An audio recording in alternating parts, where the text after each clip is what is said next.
good afternoon. So my name is Vito Bortolotti. I'm the director of the Eagle River Historical Society. So part of our summer lecture series, I'm doing a lecture based on kind of the photographers that lived in Eagle River. It was an industry at one point in Eagle River, and it's gone through some changes, obviously. But this kind of goes through that progression, and we're really focusing on what happened in Eagle River about 115, 120 years ago, and some maybe exceptions in that time frame. But there we go. Okay, so this is kind of the broad spectrum timeline. You've got a bunch of people, early 1890s through the 1900s. Tourism's really not popular here yet, so there's not a lot of things to take pictures of. It's just kind of this scraggly boom town. There isn't really much essence to it. And so, going through, you've got Peter Bogren. He's the first one to come through here. He's based out of, well, he came from West Canada, lived here for about 3 years, and then broke off and went to Marion, Michigan.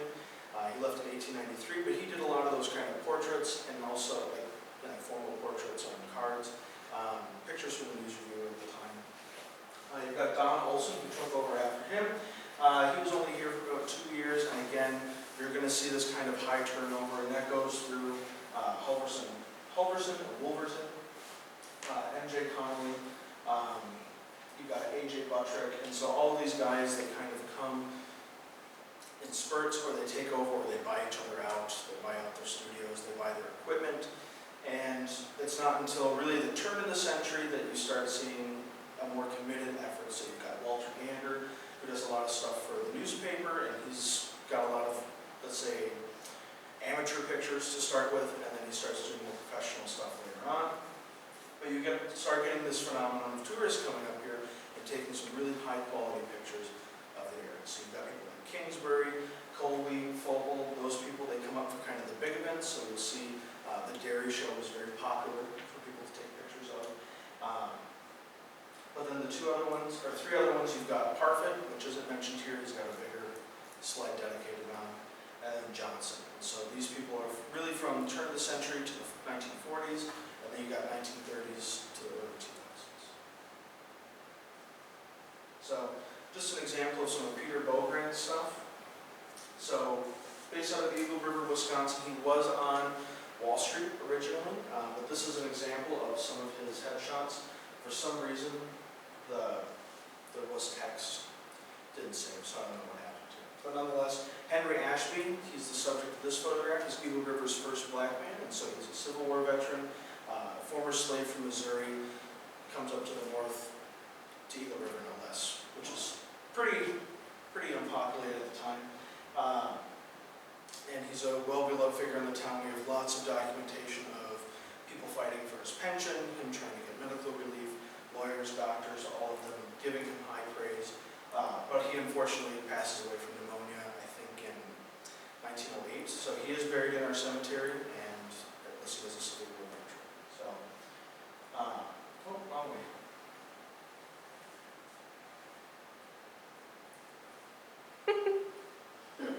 All right, so this is some of I can never say his name right, Pofel's pictures. So he's credited kind of in the Historical Society for giving us a really good, clear picture of Railroad Street. So he did a lot of panoramic pictures, and he did a series of 4 of them at the first dairy show in Eagle River. So this is September 7th, 1916. And these pictures are pretty fascinating because, well, really, none of these buildings are here. So a lot of these buildings burned down in the 1920s, or they fell into great disrepair, and a lot of them, by the 1940s, are pretty much gone. There's only 2 left, essentially. It's what was Brander's Meat Market, and then also what's called the Shop now. It's a big antique store. I'm sure maybe some of you have seen it before. And that's these buildings over here. So those are the only 2 out of this entire street that are original.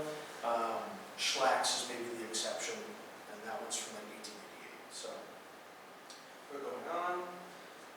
So other pictures. So being a dairy show, you've got a bunch of other equipment here. So you've got tractors in the background. I think that's Charlie Drager's tractor, so we have other pictures of that in our collection.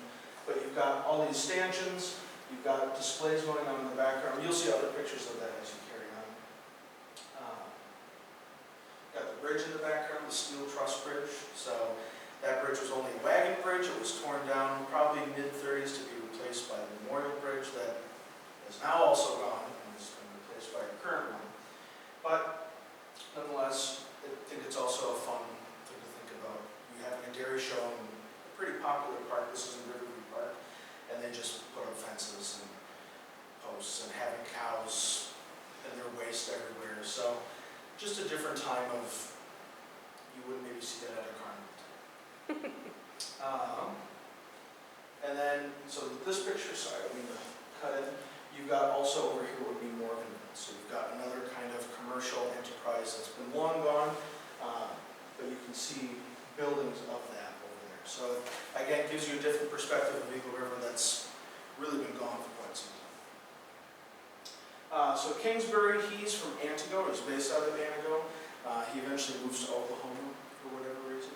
But nonetheless, long-time photographer up here, and also just kind of an amateur in doing, well, just kind of, I don't want to say freestyle, but he does some very artistic pictures as well.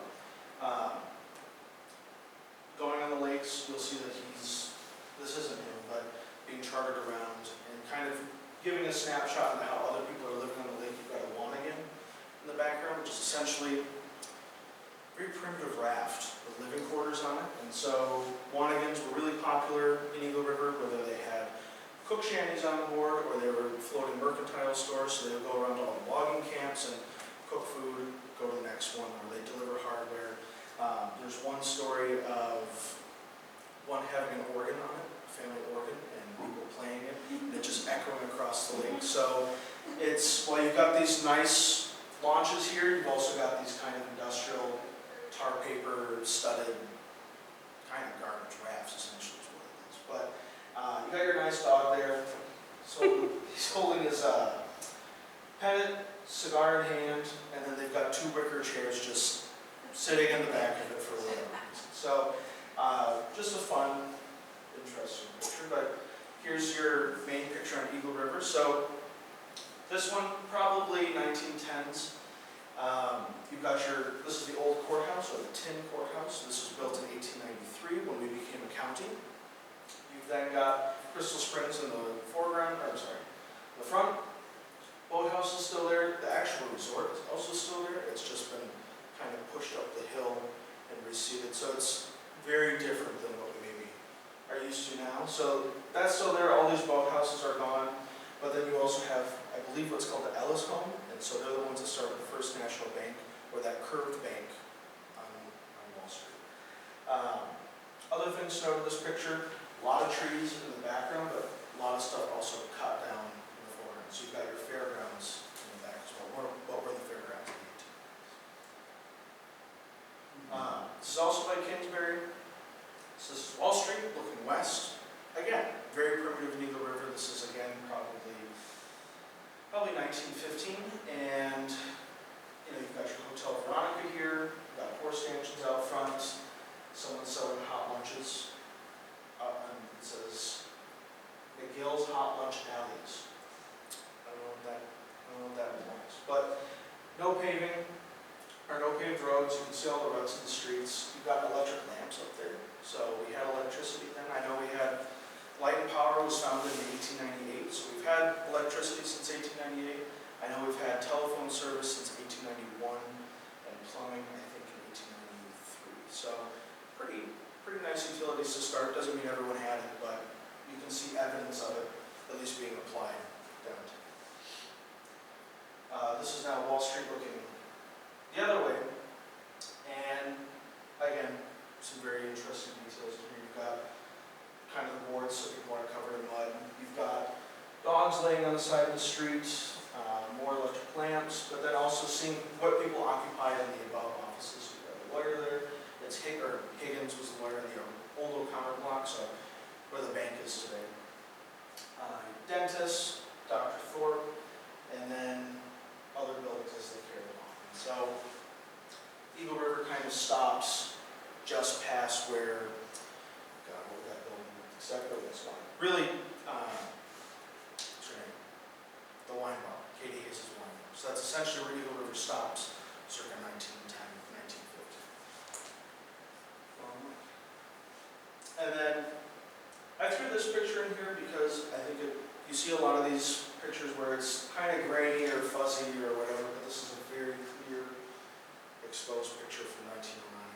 So the technology was there. It's just how skilled were you to do it. So it's, I can be interesting. And then Kingsbury also took lots of pictures of what, I don't want to say were considered attractions, but something that was a novelty.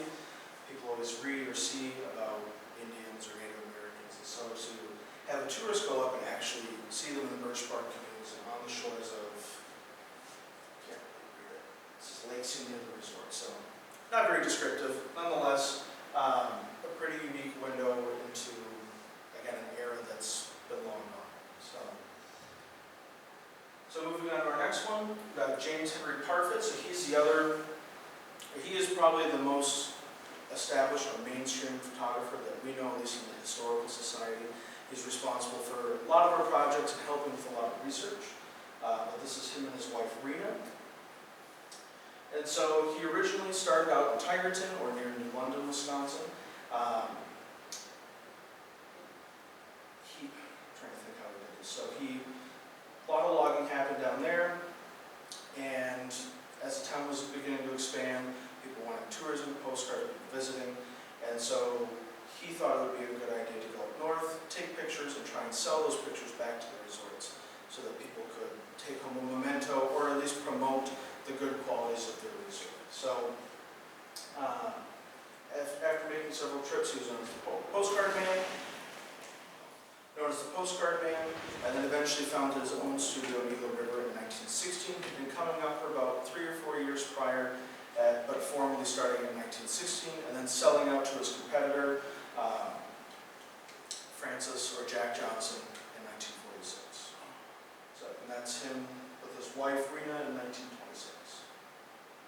So, going back to the dairy show, I was talking to some people about this, but this picture I always find pretty fascinating because it's clearly a demonstration, but you've got what I assume is corn, or husks of some sort. They've taken the back wheel or rubber off the Model T and then fixed a belt to it to then hoist all of the stuff over into the pen, which has been built by the Eagle River Cement Block Company. So it's just a display of local business. I don't understand, I don't know who owns that or what they're doing, but nonetheless, you can see that, I mean, this is a community of farmers, bloggers, people who are trying to survive with local industry, and symptom of the era, Model Ts are pretty utilitarian, and it's cool to see local people, at least 100 some years ago, getting a little creative and moving some of their conveyors up over into towns. So, but you've got people smoking pipes, you've got the band there, community band, you've got the railroad tracks in the back. It's just a fun picture. Arbutus Inn. So this one was built in 1925. I don't know if any of you remember Arbutus Inn or see. Okay, some of you have seen it. So Arbutus Inn, it was originally a house, kind of on the front part, and then they built onto it. And so this was torn down, I think, what, 1966, somewhere in here. 1966, I think it was. 70s. 70s. Okay. Yeah. All right. Well. At any rate, so yeah, so this is one of its early pictures. It's the new hotel. If you see older pictures, you'll see that they've got neon lights. They have different signs out front. At one point, they had a cannon positioned out front, but this is one of those earlier pictures. And Parfitt is one of those photographers who's been here so long that you can see that progression in Eagle River as things change. But speaking of things changing, you've got the bridge. So if you've been to other lectures, you've maybe seen other pictures of this bridge, but some of the details embedded in the bridge, and I don't know if you guys can see it this far away, but you've got horse droppings on the bridge from all the wagons going back and forth.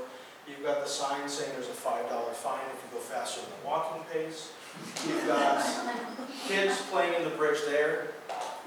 And then, again, it's kind of hard to see. You're welcome to come up later and look at it. But there's lots of telephone wires being strung up and across the bridge to go to the various buildings or across the river. You've got the white spruce in the background, and then you've also got the center pier that would hold all the launches that go resorts like the Everett or the Hemlock or wherever. So again, interesting picture, that meshing of technology. You've got horse and carriage, but then telephone lines just kind of thrown wherever. Yeah. Steps. Do you have a question there? No, I never saw those steps. Well, about to see you again. Yeah. So here's Wall Street. A little later, you got the Farmers and Merchants Bank. You've got some guys working on the tin kind of cornice that's going on. I can't remember the name of the bank. I think that was First National Bank before they built. First National. No, before they built the curved one. I think that's what was there before. Because the curved one, it's not in this picture. So again, no paving, but you can see that downtown is getting a little more formal. You've got the Ford dealership right there, so they would have made Model Ts up on the second floor and then had them rickety down on some planks. We've also got some pictures of that. But this is probably 1922, so Eagle River's a little more bustling. About 6 or 7 years later, a little more stuff's going on. So other side, so this is maybe a little earlier, but that's one of Parfit's pictures before he moved up here. So any picture he says that's got Tigerton on it, that means he's based out of Tigerton. That's when you start seeing just by Parfit that he's based in the river. So his building is currently still up. It's been heavily rehabilitated. If you all know where the old trading post is, his building has been pushed back and is connected to that, and I think it's a 2-bedroom apartment now. So his studio's still there, it's just very, very different. And so, again, another picture of Eagle River, a little earlier. This is probably 1905-ish, or no, I'm sorry, not 1905, probably closer to 1912. A lot of these buildings are stick frames, and then they actually built a brick facade over the top, so you can see some of the crates there. And then you've also got, again, more horse droppings in the street. You've got a dog crossing the street right there. It's kind of hard to see, it's a little blurry. Feral dogs everywhere. Yes, well, no rules back then. I know in 1903 they passed a city ordinance that cattle couldn't just run through the streets. It was getting a bit too much, so maybe there's a feral dog thing too. But, and then again, Eagle River stops on Wall Street, essentially. And the last photographer we'll be talking about is Francis Jack Johnson. We don't have a lot of actual pictures of him. This is the one picture I could get together, but so I'll just read you the caption. Francis Jack Johnson was the teacher at Mayo School in the 1930s, and he bravely joined in the spirit of things, putting on knee pants, white buster brown collar, and carrying a pretty nosegay when other adults in the school district put on a play at the school. Wishing to stay with friends with Mr. Johnson, the donor of this photo chose to remain anonymous. So it's a funny newspaper. So Johnson's, they're based out of Nelsville, Wisconsin, and they eventually moved up to Eagle River. They're Swedish, I think, what is he? Yeah, it's Norway immigrants out of Milwaukee. They go to Nelsville and then they come here. He starts his photo studio around 1930. See, it's not very successful because he does other jobs like being a teacher or just doing other kind of side gigs, at least listed in the 1930 census. But he starts out with his wife, Arlene Rice, and so the company's kind of Rice Maids, or Rice Maid Pictures, keeping her maiden name. She unfortunately passes away in 1930, and he goes to remarry at some point, which he has his one and only child, Kay McCardle, Kay McCardle Johnson, who recently passed away, unfortunately. But at any rate, he was one of those more established long-term photographers in competition with Parfit. So you're going to see a lot of pictures that are either Rice Maid or Parfit, whether they're postcards or just formal publications in some of their resorts or businesses. And his studio is where, so it's kind of hard to tell, but do you know the small, short building in between the Ale Gift Shop and the wine bar? That little one was his photo studio. So So he got a little more daring, did some airplane views of Eagle River. And so this one's 1928. You got a very unique view of what would be the fairgrounds back there. So this is where all the lumber would have been stored from the Wisconsin-Michigan lumber mill, which is, you can see the smokestack back there, and part of the river as well.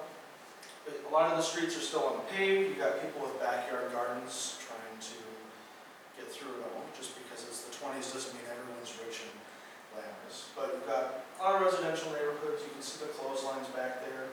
You can see the school that's just been recently built. So before that used to be and maybe you saw in some other presentations, a very big brick, kind of Victorian-looking building. That's been demolished and the new, I think this is the grade school.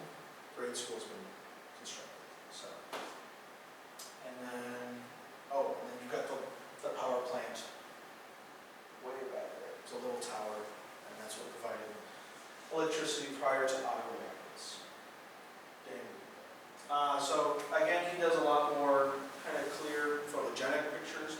So this is the dining room at the Butternut Franklin Lodge. This one's got what appears to be pine trees in the background, or evergreens. It's kind of this backdrop in the midst of these curved branches. So it's a pretty unique, and I don't think this building's still up. I'd have to double check. But unique dining room for the 1930s, all the paisley backs to the chairs. You've got stick furniture in between. He also, and this is, I guess, to add on to the stairs. Yeah, so this is part of the original Iron Truss Bridge. So if you arrived at the depot, whether it be, so by train, there are no cars. The roads are pretty not well established, and if you were to take a car, it would be a pretty rough ride. There's no paved roads, it's all dirt, stump ridden. So you would have had a steam launch bring you to your resort on your lake, and so walking from the depot, you would have then come down the stairs, the center pier, gotten into your boats, and shuttled off to wherever you had your reservation. You've got the Sheridan Sawmill in the back, so that's currently where all those condos are by the Eagle River Golf Course. So again, it's kind of weird to see people going on vacation, but they're going right by all these sawmills and industrial plants. And you'll see other pictures where there's just log booms in and out around the river, and people are just boating around. So that. So this one's a little out of range. This is 1936, but this is downtown. And it gives you a pretty clear shot of Eagle River in that transitional stage of it's really primitive in the 1910s and 20s, but now we're starting to get to that modern, touristy aesthetic, let's say, that you see in the 1950s. So you've got a lot more neon downtown. Still have a lot of those wood facades or those brick facades, but now you've got actual dedicated street lamps, a lighted ice castle at the end of the street. And so this is probably one of my favorite pictures because it's just such a nostalgic picture. But again, I don't think town's decorated like that anymore, at least. Is that sign, go back, on the left, is that say Schmidt's Bakery? Yep. So that's the ice cream part of the country store. So Jack-o'-lantern Lodge. There you go. Yes, you can take some pictures. I can also send these to you, but kind of capturing again those features, or let's say those marketable attributes of resorts. So you've got your dance hall, you've got your dance band, you've got all the stands with all the jack-o'-lanterns on them, your microphones, you've got people with spats playing the piano, everybody's smoking. So you've got all the chairs, you've got plates set out on the table. So it's just a unique kind of snapshot into just a culture that's not exactly popular now. We have bands that come and play at restaurants, but to actually have a dedicated dance band with a dance hall, and to have, let's say, that degree of live music with a 2, 4, 6, 8, 10, 9-person dance band, 9-piece band. So again, part from an era that's pretty much gone. I mean, unless you personally book it or it's at, let's say, a dedicated performance, this is what people did for entertainment outside of, just going on the boats or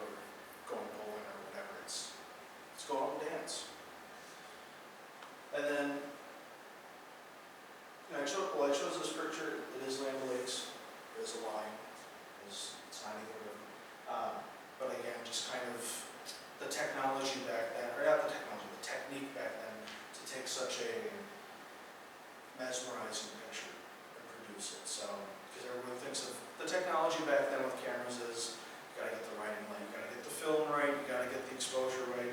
So for him to pull something off like this, and you can see the windows through the car windows. You can see people sitting down on umbrellas, got all the flags and pennants up there. So it's a pretty unique picture that I don't think is widely known or so. Yeah, so that gives you a little snapshot of Eagle River. 115, I lied, 90 years ago, some of them. But yeah. Thank you. That's very good. So do you have any questions or any pictures you want to get a closer look at? What year do the streetlights go in? For Eagle River? Well, that's kind of a loaded question. So there are technically streetlights. Oh, So- back to that picture with the really pretty streetlights. So There. these, I don't know what year. I would assume, educated guess, I would say probably late 20s, early 30s. Mary, are those the streetlights that ended I up in was St. Peter's? just gonna say, looks like a. So when they, at some point, St. Peter's built a new church, which doesn't exist anymore, but the city must have been replacing those, and the local priest confiscated them or whatever. And they have a sharp, Repurposed. yeah, they have a sharp arrow like at the top of it. See that And one. and he flipped them, you can see it, he flipped them over. And then you'd sit in church and you'd go look at the sharp arrow coming off of that light, and you go, is that gonna stay up there, or is it gonna come down? I would move. When I got in the pew, I'd look up and make sure I wasn't on the road. But yeah, those ended up in St. Peter's, I don't know, probably they were thrown in the junkyard after that, but. Actually, they weren't. Huh? They were repurposed again, Really? and if you walk around the 3rd Street block where the Northwood Center, the old school is, around there, you will see lamp posts there. They were taken out of the church and repurposed back into lamp Well, posts on that that's block. awesome, yeah. That's cool. Of course, and then on the right-hand side, the soda place is Zimbelman's. Yeah. Yeah, and with Zippelman's, because if you go in there today, the back bar is still in there, they just painted it. With the booths, Well, the booths are gone, but the actual, like, the mirror and everything Is like, there. is there. It's just been painted white, and all that stuff is a wood veneer, so for you to strip that paint, and you just, it's kind of. and you're saying that the building to the right of Zimbelman's was a bank? Is that what you're?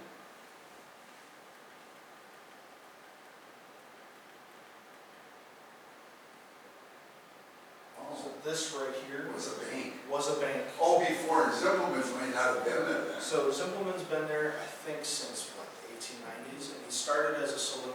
Oh, Eagle okay. River went dry before Prohibition. So he converted to an ice cream parlor, but, so on one side it was Zippelman's, and then on the other side it was, I can't remember. I don't want to say a restaurant. He was in business with someone else. I'd have to go double check. He was in business with someone else, and that's why it's divided the way it is now. So one side is, so Tremblay's is like what Old Zippelman's was. Yes. The other side, pretty sure it's the hiker box. That was the other part of the Zippelman building. It was a meat market at one time. Well, A&P, I think, Yeah, or yeah. the Red Owl store used to be Yeah. there. So, and that's more towards the 50s. I know it may have been an ice house. I'd have to double check, but he did have a Zabelle's business. had it. I'm sorry? Zippelman and Zabelle and Zabelle, Tavern, that's and Zabelle took the other half of There, the building. there's your answer. So, yeah, so this was a bank before the corner one was built. So this is at least pre-1923. Vito, I know this is, slightly off your main topic here, but I think it's interesting that this week we were contacted by the great-grandson of J.H. Parfit. And he and his father will be traveling to Eagle River next week to do research. They only recently became aware of his great-grandfather's photographic career. He's very interested in learning more.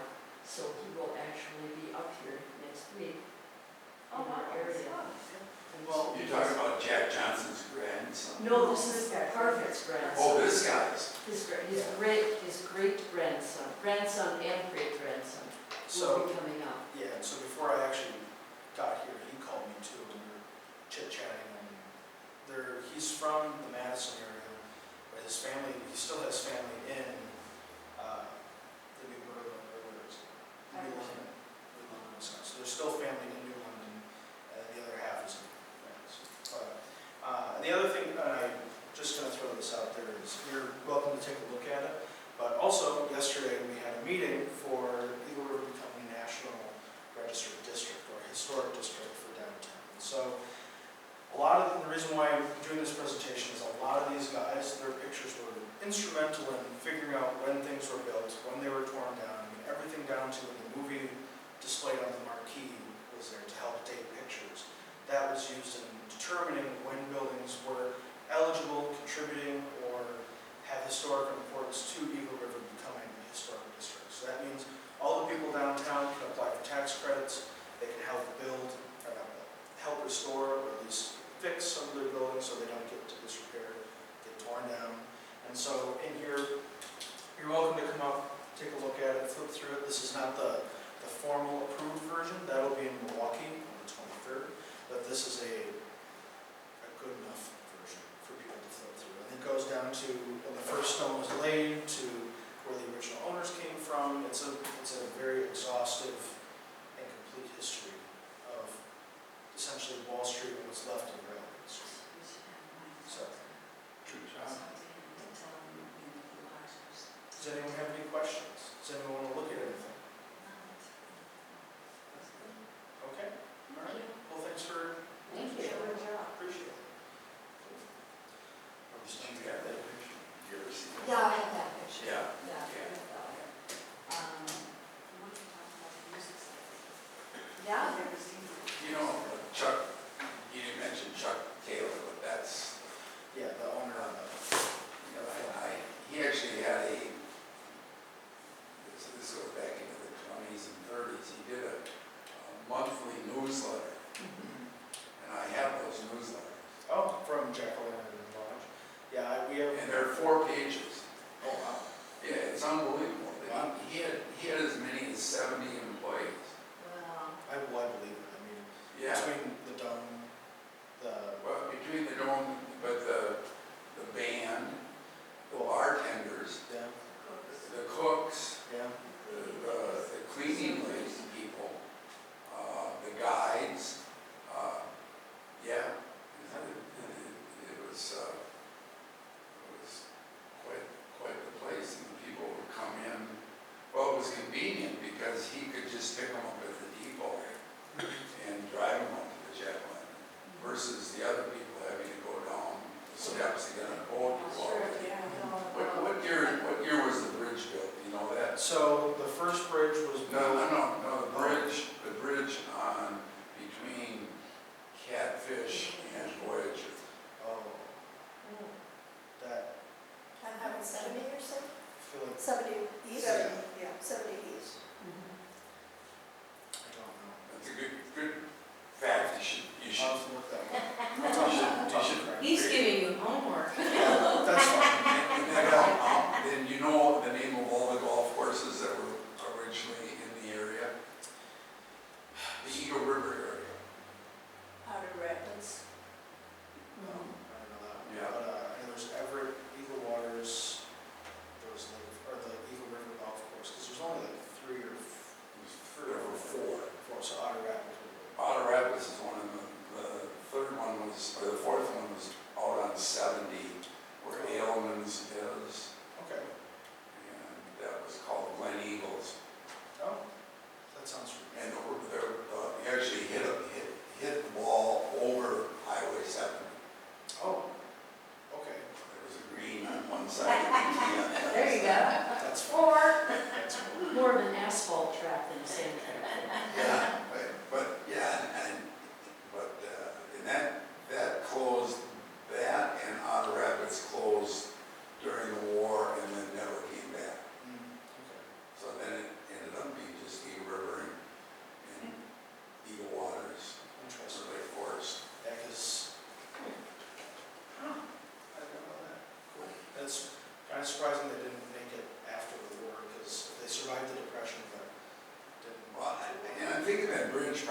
was built, I would say probably in the 20s. But it made it a lot easier then for people to access the resorts. Yeah. Eagle Waters for one, and the Everett for the other. And all the other ones. Yeah, because before that there's, And then eventually that, where the bridge is, where they're walking down, that eventually gets eliminated. yeah, so, let's go back to that picture.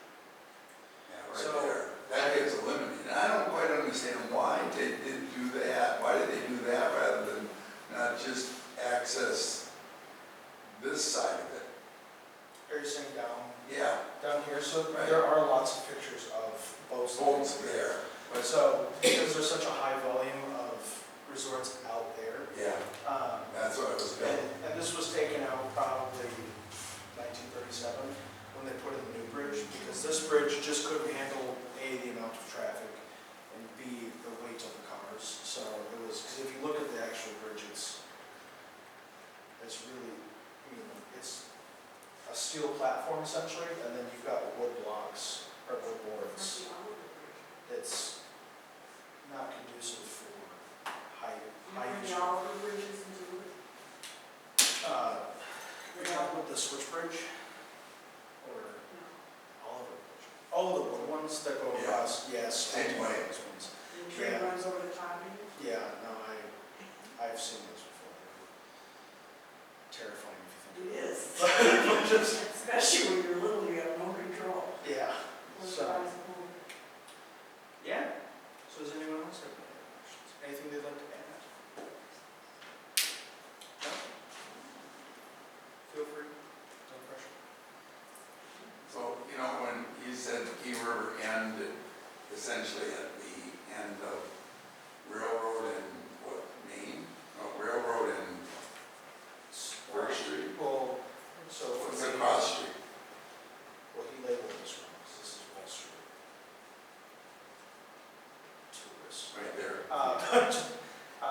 Essentially, 3 buildings down, you've got.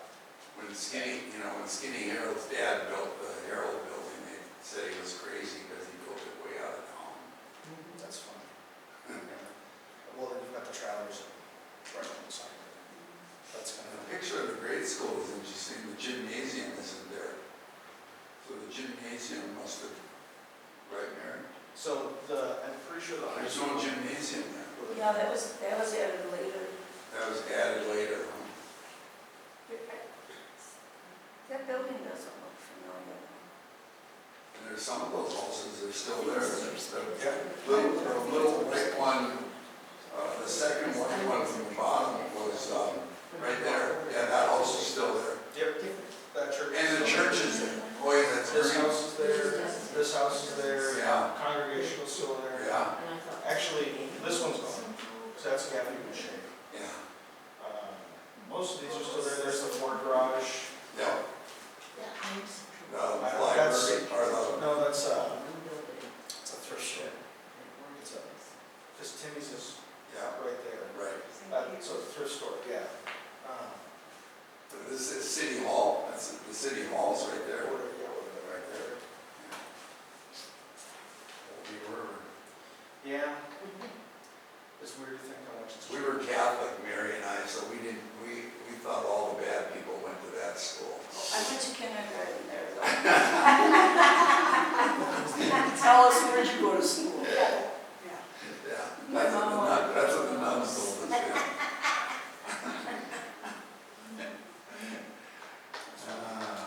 You can also see the water tower. Yeah. Yeah, good photographs. Yeah, I mean, we've got a lot more. Well, this is another project that will probably be unveiling towards January of next year. So there's a statewide organization called Recollection Wisconsin, and they go through other museums across the state, other historical societies, and they digitize parts of their collections. So a lot of our collections are already digitized, we just have to upload it. So we have the potential to upload several thousand pictures online for people to look at for free. So that's probably going to be unveiled coming January in phases. So you can look at pictures picture, save them, add them to your own collection. That's not well And screened. Right. if you want to look at aerial pictures